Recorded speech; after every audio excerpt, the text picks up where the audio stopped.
Welcome back to the Fit Minute Podcast, where we talk all things health, fitness, and lifestyle. I hope you enjoy the show. Welcome back. I'm your host, Gabby Mazar, and on today's episode, I have Dr. John Lewis, the founder of Dr. John Lewis Nutrition. He focuses on attaining optimal health through nutrition, dietary supplements, and exercise. He's conducted over 30 different studies in his research career, evaluating the effects of nutrition, dietary supplementation, and exercise on human health. And he has over 180 peer-reviewed publications in some of the world's leading scientific journals. Today, we're going to discuss the research on his allopolysaccharide formula in multiple health outcomes in people with Alzheimer's and multiple sclerosis. So welcome to the show today. How are you? Gabby, thank you for having me. It's a pleasure to be here. I look forward to our conversation today. I'm excited for the opportunity. Thank you so much for coming on. I do know, as we get into this, we clearly don't know what causes Alzheimer's, and it's such a deep issue, but we're just gonna skim the top today. But I just want to start with a little bit of your story, how you became interested in health and nutrition and dietary supplementation, and what got you into what you're doing today. Well, that's a great question. I think, we all have a story, right? We all have a journey. And mine is still, it's the long and winding road, like the Beatles said. But I think, going like all the way back to when I was just a very young child and my grandfather pitched baseball to me out in the backyard, and it put me on a path of playing sports through high school. And then after that in college, I got into drug-free competitive bodybuilding. I did that for a few years. I knew I was never going to take drugs. I wasn't willing to go down that road. I knew that also I would never make a living as a bodybuilder, so I needed, other things to do. But what bodybuilding really did for me was whereas before I was just playing sports to have fun and be competitive with my friends, but bodybuilding really shifted me into thinking about how specific nutrition and exercise have to be to create or to perform something, right? I mean, it's a very intense pursuit, whether you think bodybuilders are outrageous or not, especially the ones that are taking all these drugs. But even taking drugs, you still have to work very hard. And so it put me into a mindset of really analyzing how the body responds to nutrition and exercise. And then as I got out of the competition phase, although I still exercise in a bodybuilding type routine today, but I really shifted more into a health focus as opposed to a sports physical performance. And so that was a big shift for me, again, going from bodybuilding into more of just like general health. And I was always interested from that point in my life in, say, my early 20s in how nutrition, exercise, supplementation can be utilized. But where my path or where my journey really changed was about 20 years ago when I met two people who introduced me to their story. They didn't know each other. One, Barbara Kimley, a lady in the Fort Lauderdale area, and the other, Dr. Reg McDaniel, a pathologist by training in the Dallas area. And both of them, ironically enough, or interestingly enough, again, they didn't know each other, but they both came into my life around the same time. And they both shared with me their stories, Dr. Reg on the aloe vera side, Barbara on the rice bran side, about how these polysaccharides had made such profound and incredible impacts on their lives.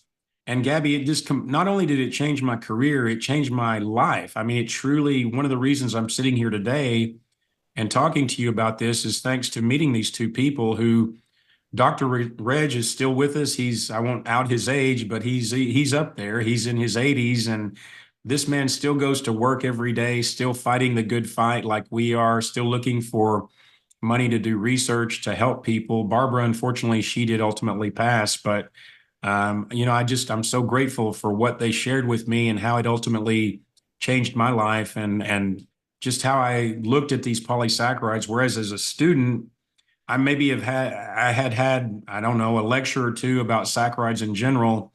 And all I knew about them at the time was that they're a source of fuel for the cells. That was it. I had no other idea.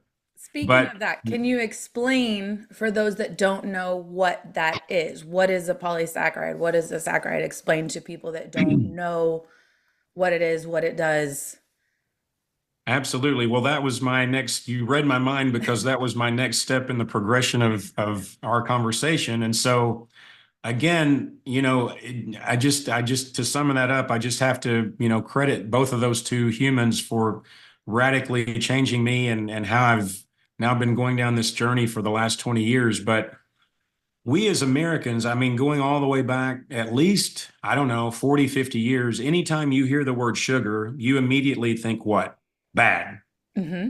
right? I mean, there's no other possibility that a sugar could be good for us. But for me, as a scientist, as a writer, as somebody who's very particular about the language, I want people to understand that just because you hear some so-called talking head public health expert out there saying that all sugar is bad for you, that's ignorant and it's factually untrue. Sugars, there are lots of sugars that Mother Nature provides for us. And the goodness or the badness of a sugar really depends on two primary characteristics. One is its source, and two is its biochemical complexity. So, polysaccharide, look at the two roots of that word poly, many, saccharide, sugar, many sugars. A monosaccharide, one sugar, mono, one saccharide sugar is something like high fructose corn syrup. It spikes your insulin, it spikes your glucose, it sets you up for all sorts of metabolic complications down the road, diabetes, cancer, heart disease, the whole nine yards. In fact, I think it's criminal that we actually allow all this high fructose corn syrup to be put into sodas, candy, cookies, cakes, whatever. I mean, all this, crappy food anyway, but especially using this high fructose corn syrup that is just so detrimental to health. The second type of sugar is a disaccharide, Di2 saccharide, two sugars.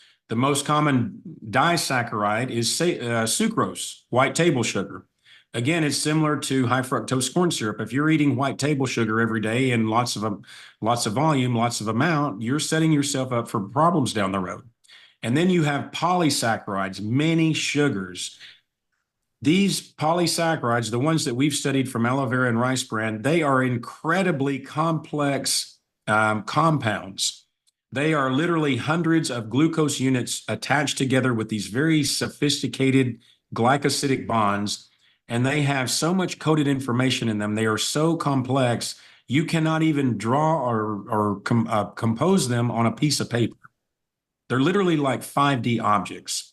And so these that we've studied from aloe vera and rice bran, I would put up against anything else that Mother Nature provides for us. Maybe curcumin is roughly on the same level, but not only in terms of the research my colleagues and I have conducted here at the University of Miami, but other institutions around the world have shown time and time again how beneficial these polysaccharides are for health promoting effects. And so please be mindful of the fact that anytime someone just says all sugar is bad, again, that's a very ignorant statement and it's not even true because again, it depends on what sugar you're referring to. So I like people to be mindful of that and to pay attention to the use of that word. Yeah, I agree. I think we've absolutely demonized certain things when it comes to nutrition, carbohydrates, sugars, fats. We've demonized these things when it comes to that, but our bodies process things, the way that they're supposed to. And, people that completely cut out fruit because of sugar. I mean, Right. we're supposed to be having certain things because our bodies crave and need certain vitamins and nutrients to survive.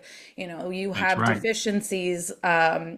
You have your vitamin C deficiency, which is why you get scurvy, right? That's what it is. Yeah. Right. Okay. Yep. They Exactly. had that, hundreds of years ago. There are definitely certain things that we get because you have these deficiencies, and it's interesting that we are trying to completely cut out these things when our bodies need them. And I love that you're bringing this up because I find it so fascinating. I also love that you brought up high fructose corn syrup too, because my mother, a scientist, was actually involved in the process to create high fructose corn syrup. Oh, wow. And interestingly enough, when they were doing that, they thought that they were doing something good, They thought that they were creating something that would be good for people, not knowing that this was going to create, kind of an epidemic of obesity. It Wow. wasn't supposed to be what it is. They're scientists. They're not trying to do harm. You're Right. trying to do things that are better, but you're absolutely correct, that nutrition is exactly what you're saying. There are the different types of saccharides, different types of sugars, and yes, you're not supposed to have copious amounts of table sugar and high fructose corn syrup. And I think that's part of the problem that we're finding, is that we're eating cookies and cakes and, you know, candies all the time. And even in, sugar is found in almost everything that you're eating that is preserved, because that's how they make it, and they're trying to make it more palatable. Right. So it's very interesting, and I think you're absolutely correct. But I see what you're saying. So this led you all to your research and your career. Where did that go, and how did all of this research come about? Well, when I met Dr. McDaniel, and again, this was about 20 years ago. So 20 years before he met me, he was, again, a pathologist running a pathology unit at a hospital in the Dallas area, no interest in nutrition. And it just so happened that he had 10 guys. This is going back to like 85, 86. So we're talking nearly 40 years ago. He had 10 guys come to his office they were HIV positive. They were taking this aloe vera product and they had no viral load and their CD4 cells were normal. Now, that was total medical heresy. And again, this guy is a pathologist by training, no interest in nutrition.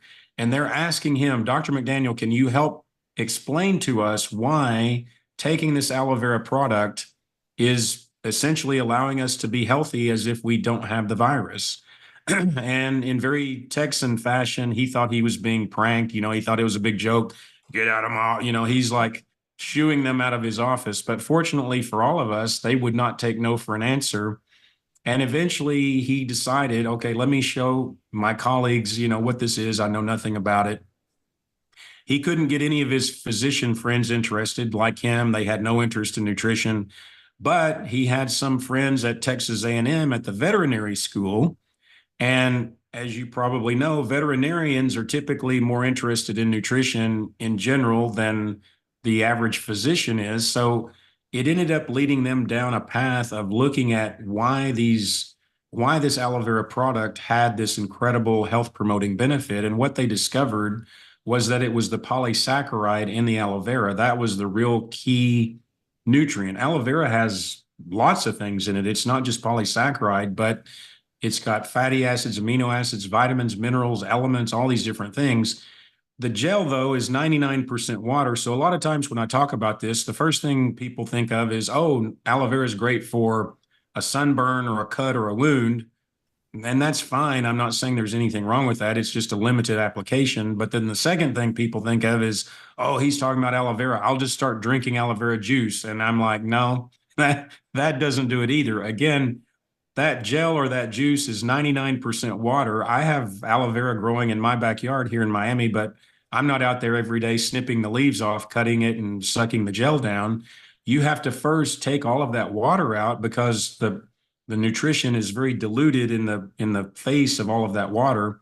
Get rid of all the water first, and then concentrate the polysaccharides down into an amount where you can actually have a physiological or a therapeutic benefit. So that's what he and his colleagues did. So then fast forward all the way up to about 20 years ago when he and I met and we were getting to know each other. And I'm kind of the personality of, I'm open to anyone. And I've sort of been like a chameleon in my life where depending on the time of my life and what I'm doing at that time and who comes in and out of my life, I have sort of an adaptability quality to my personality. But as he's explaining all of this research and all this work that he and his colleagues have done up to that point, And I'm getting very fascinated with it because again, it's like I'm thinking of it as like one more tool in my toolbox at that point in my research career. I really had no idea where it would take me, but around that time, he was giving a lecture at a conference and he was talking about some people that he was working with individually with Parkinson's and Alzheimer's. And he was giving them the polysaccharides and they were having, really incredible responses. And there was a lady sitting in the audience listening to his lecture. And then she and her husband ended up getting to know Dr. Reg, and they had some money. They had had 4 family members die from Alzheimer's disease, and they felt so inspired by the information that he had shared that they decided to make a donation to research, but it had to be conducted in Alzheimer's disease because of their personal family connection to it. And so Dr. Reg, not being affiliated with any university or research institution at that time, and as he and I were getting to know each other, and he called me up one day and he said, "John, we have an opportunity to do a study in with the polysaccharides. We just have to do it in Alzheimer's disease." And here in Miami, we've obviously got lots of older elderly people, lots of, unfortunately for us, lots of Alzheimer's and dementia in the area. And so it was just a natural match between the two of us to work together and do all this research. And then we were able to run the sister study in people with MS. But I mean, again, Gabby, it just completely changed everything that I was doing in my life. And then Barbara, I didn't really mention her too much, but Barbara was a cancer patient here at the University of Miami. She had had metastatic thyroid disease, had surgery, radiation, chemotherapy, the whole 9 yards, and was only given 6 months to live. I mean, you can imagine, being butchered like that and then still being told you only had 6 months to live. She found this rice bran product, started taking it, and then lived another 9 years. And at the point that I met her, she was already about 4 years beyond the 6 month prognosis. So you can imagine this lady was like, I mean, talk about an emotional, get on her soapbox kind of person. I mean, she would just, pound you with information about this rice bran. And I ended up meeting the company that made that product. And so I had 2 simultaneous lines of research going at the same time, one on the aloe vera side and one on the rice bran side. And so that's where it led me. I mean, I ended up, and I would think the Alzheimer's Association, or I'm sorry, the Alzheimer's results were the most exciting due to the fact that we conducted this study in people with moderate to severe disease, that's the subgroup of people with Alzheimer's that Big Pharma cares nothing about. They're not interested in studying people at that stage because they view them as a lost cause, basically. But we had a lot of people at the center we worked with where people were at that level of severity. And Dr. McDaniel and I made a decision to study those people because they were the most desperate group of people that needed help, that had, essentially nothing. I mean, the 5 FDA approved drugs for dementia, if you're lucky, they will just kind of stabilize you for a few months. And then after that, you just continue falling off the cliff. There's no, as you mentioned, there's no consensus. There's no agreed upon treatment. I mean, it's really just kind of like throw up your hands and what do you do for these folks? But we put them on our polysaccharide formula for 12 months. We collected data at baseline, 3, 6, 9, and 12 months on the cognitive function side. And then because of our budget not being, multi-million dollars, we were only able to draw blood at baseline in 12 months. But at 9 and 12 months, Gabby, we showed clinically and statistically significant improvement in cognitive functioning. That's unheard of. Can you explain that in a little more detail? Like Yes. what, like your findings, what does that mean in So, your statistics? so a lot of times, and I'm sorry if I'm assuming anybody is thinking incorrectly here, but a lot of times people will associate cognitive function just with memory, right? I mean, I think people tend to overlap those two terms, but actually memory is just one part of cognitive function. Cognitive function is everything related to how the brain functions. So that's your executive functioning. That's your ability to recall things quickly. That's your processing speed, your short-term memory, your long-term memory. I mean, there are a lot of different, your spatial awareness, do you know who's around you? Do you know the time? Do you know the day? Do you know the year? Do you remember your address? I mean, there are just so many different things that go into cognitive function. So it's way more than just memory. But the ADAS-Cog is widely considered to be the standard, the gold standard for assessing cognitive function, especially in people who have any type of dementia, including Alzheimer's. And that assessment has been around. I think it was created back in the 1970s. It's been published, gosh, in thousands of articles. And so clinically and statistically significant is a very important distinction. Something can be statistically significant if you have large numbers of subjects or assessments or anything that you're doing in your research. The law of large numbers will say the more you have of something, the more likely you'll find statistical significance. But does it mean anything practically? Does it have any real life practical relevance or meaning? So on the ADAS-Cog, if you have a change in the score, 4 points or greater, good or bad, that is considered clinically or practically meaningful. And that's exactly what we showed at 9 and 12 months. You can compare that to, again, the 5 FDA approved drugs for dementia, any kind of diet, any other type of dietary supplement, exercise, hyperbaric oxygen, red light therapy, acupuncture, sound therapy. I mean, you name it, across the board, nothing else has showed that type of an effect that we showed in our study with our formula. And oh, by the way, I didn't mention these people were on average 79.9 years of age. These were very old folks, very sick folks. They didn't just have Alzheimer's disease, they had diabetes, hypertension, depression, other forms of heart disease. I mean, again, a very impaired group of people. And we showed some really profound things there. We also showed at the cellular physiological level an improvement in the CD4 to CD8 ratio. I mentioned CD4 about the guys with HIV a moment ago. Our CD4s are our helper cells. Our CD8s are our cytotoxic cells. That ratio is very important to stay optimal, not just for people with Alzheimer's, but for all of us as we, live through our lives. That's a very important ratio to look at overall immune function. We showed an improvement, a statistically significant improvement there.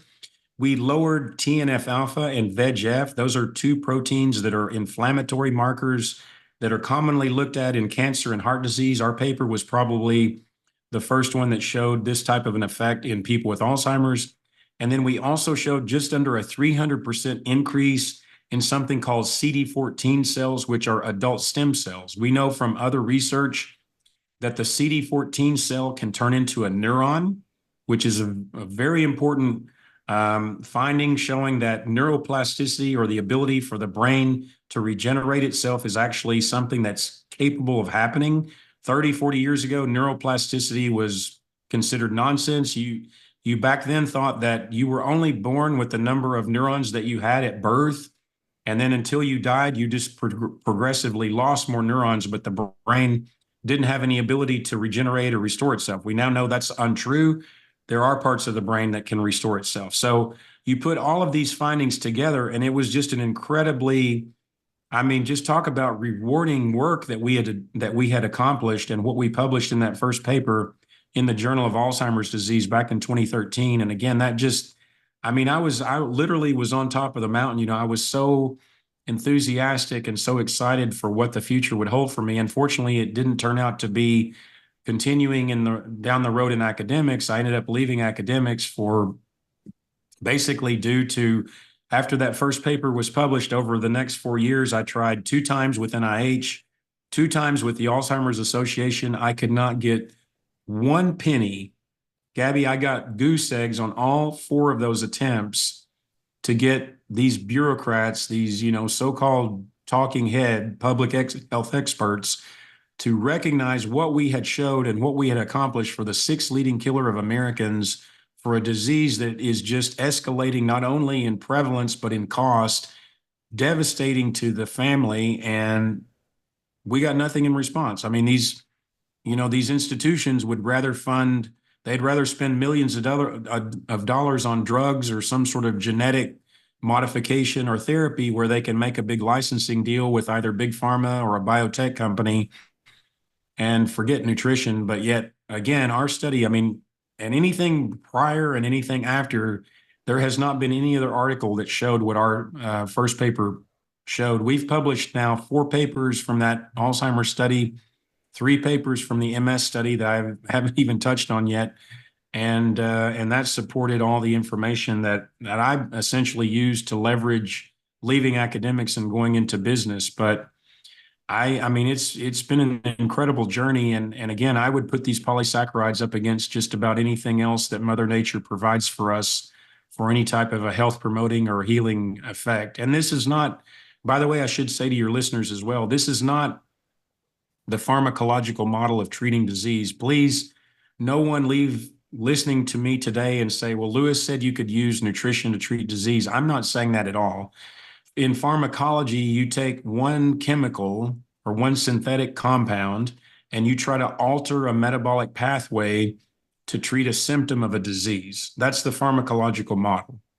The nutritional model says you take all these different elements, vitamins, minerals, phytonutrients, cofactors, metabolites, and you give all of those things to the body. The genes interpret that information, guide the cells in how to function, and then the cells, through their own inherent intelligence, have the capacity to repair, restore, and heal the body to return to homeostasis. That's enabling our physiology. I was just going to bring that up, actually. Yes, to prevent or to not fix, but not just to mask whatever is the symptom of the disease, but the root cause of. You take medication to mask it, and then you have to take another medication for whatever is that medication is causing, and then you're on 10 different medications. And don't get me wrong, I am on medications. I have a number of them that I have to be on, which sometimes is absolutely medically necessary. Right. But there are some things that 100% can be taken care of through other things like diet, nutrition, exercise, and supplementation for sure. That's right. I know I said we weren't going to get super technical, but I did want to ask, in these medical trials, and this one specifically, what exactly were you doing with these people in these trials for them? So what were you giving them? What were they doing to find these results? Gabby, and thank you for clarifying that. We were simply giving them a dietary supplement in addition to whatever else they did. We did not change their medication, their diet, their exercise, their socialization, any other type of activity. We simply introduced this dietary supplement into their daily routine in both studies for 12 months. That's amazing. And that is the concentrated, taking the concentrated polysaccharides out of whatever it is and giving them that supplementation. Correct. Yeah. Correct. So when we're talking about nutrition, can you get the same benefits just from your diet, just from food? Well, I would, that's a loaded question in the sense of I want people to understand that I'm not advocating for supplementing your way to good health without addressing your diet first. And what I mean by that is you could take our product, which is an amazing product that we've, again, published all this information about.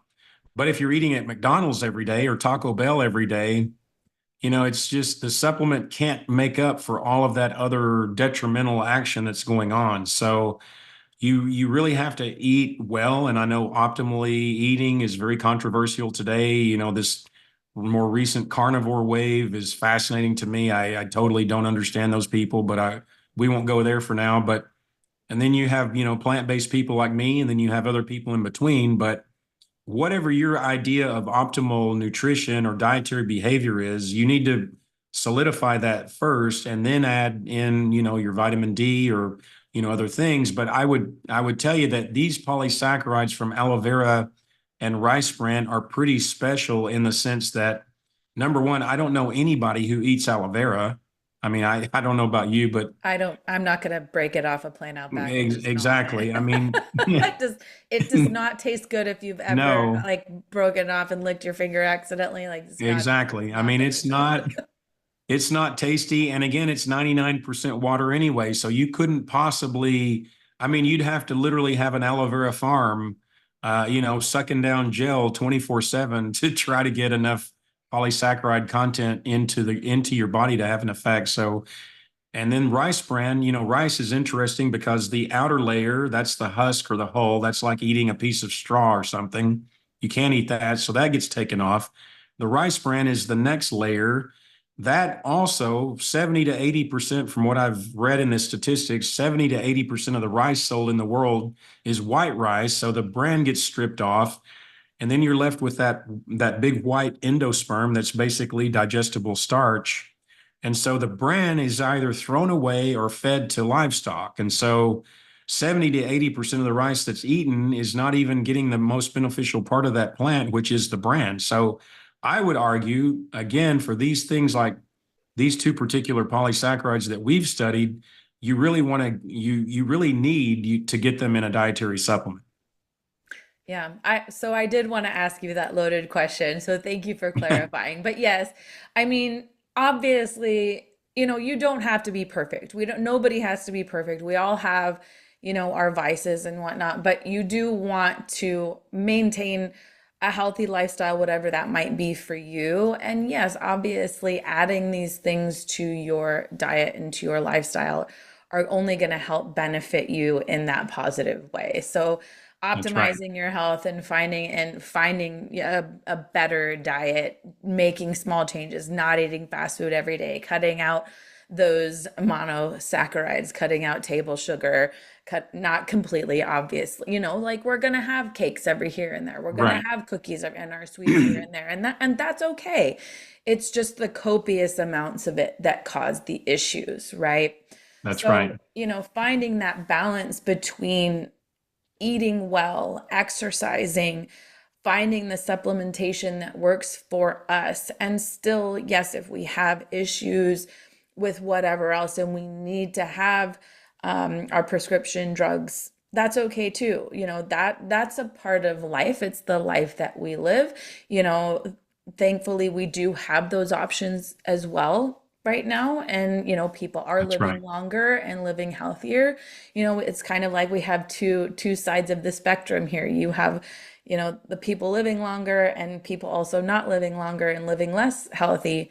But you do want to maintain that healthy lifestyle. But tell me, um, what do you think are some of the biggest myths about nutrition and how you maintain a healthy lifestyle for yourself?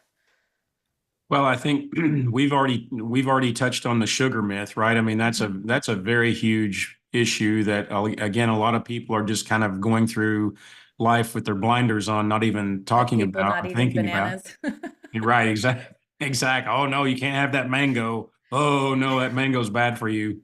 What? Right. Come on. I mean, that kind of stuff drives me nuts.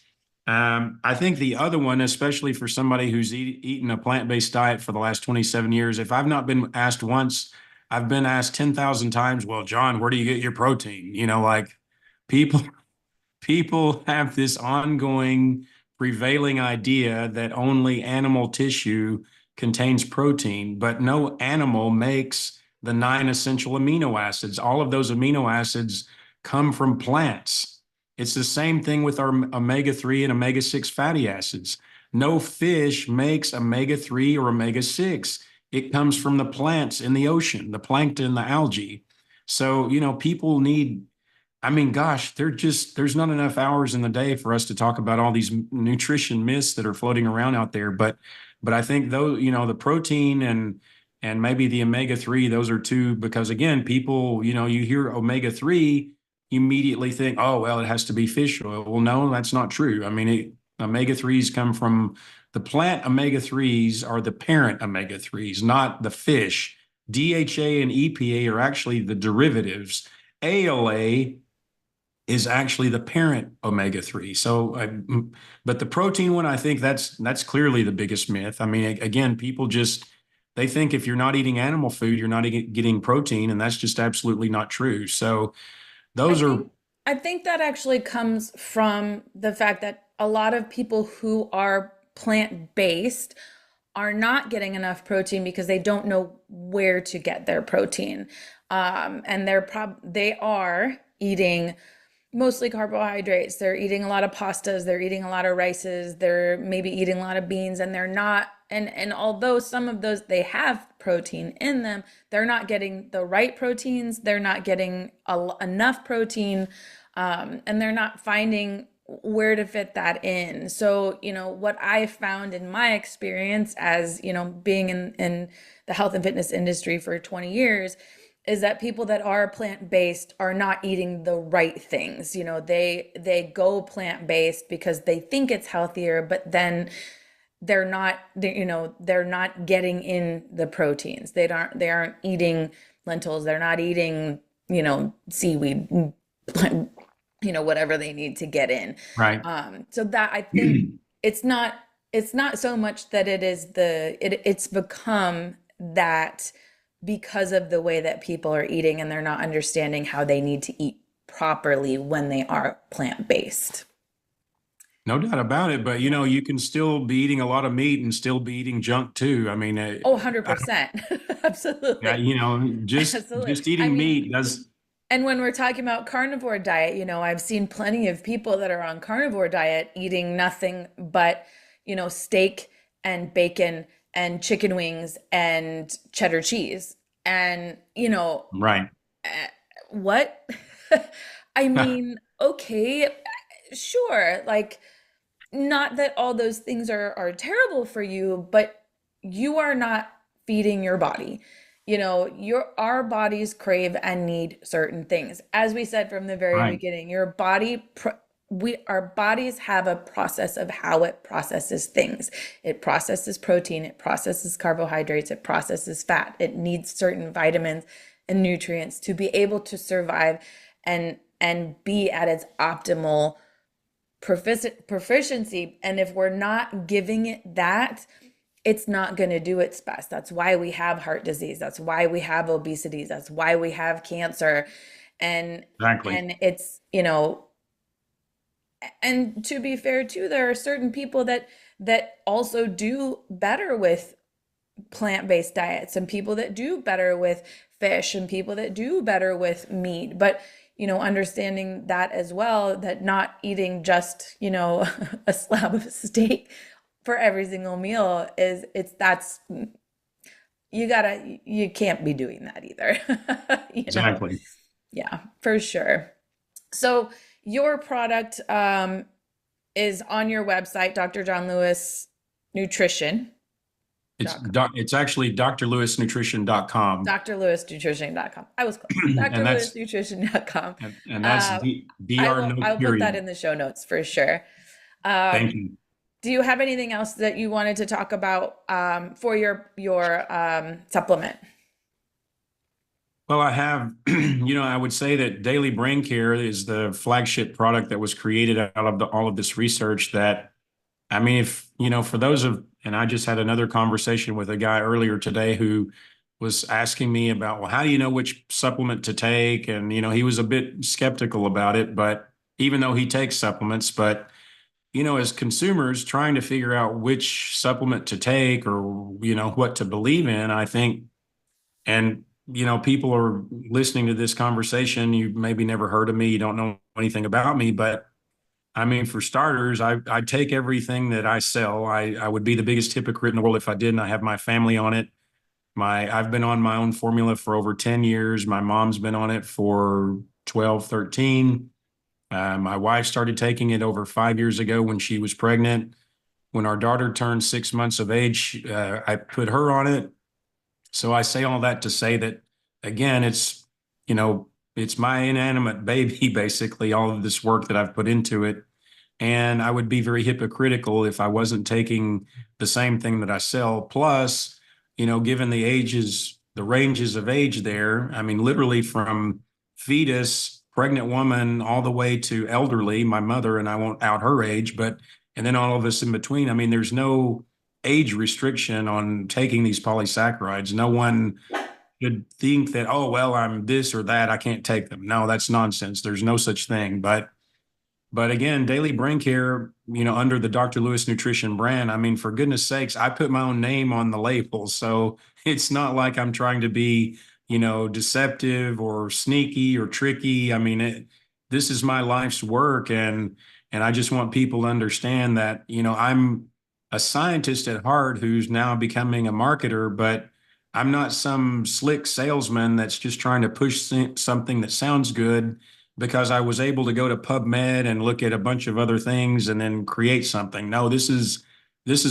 I'm a person who spent all of these years in the trenches doing this work that was fortunate enough to meet people along the way to help me create something that now I'm trying to bring to as many people as possible who want to hear this message and give it a try. So for me, I just want people to understand that this isn't some,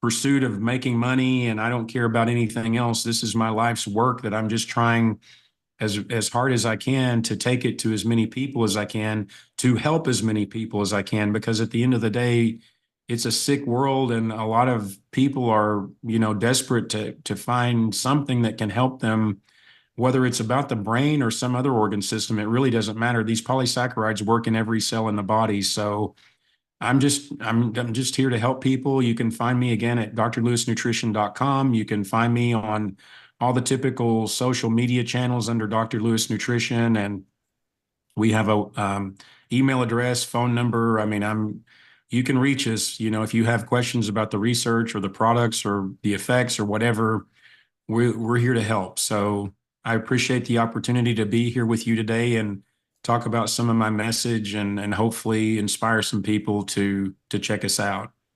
Well, thank you so much. We could sit here and talk all day long about all of this. I'm sure to me, all of this is so incredibly fascinating. Nutrition was kind of my first love. And Hmm. I definitely am fascinated by it. I hope other people just really dive into this too. And I will post all of your information so that everybody can find it and go to your website. And if they have any questions, they can reach out to you too. But thank you so much for coming on the show today. We really appreciate it. Thank you so much again, and I'm happy to come back anytime. Fantastic. Well, thank you. And thank you everyone for listening today. We will see you all next time.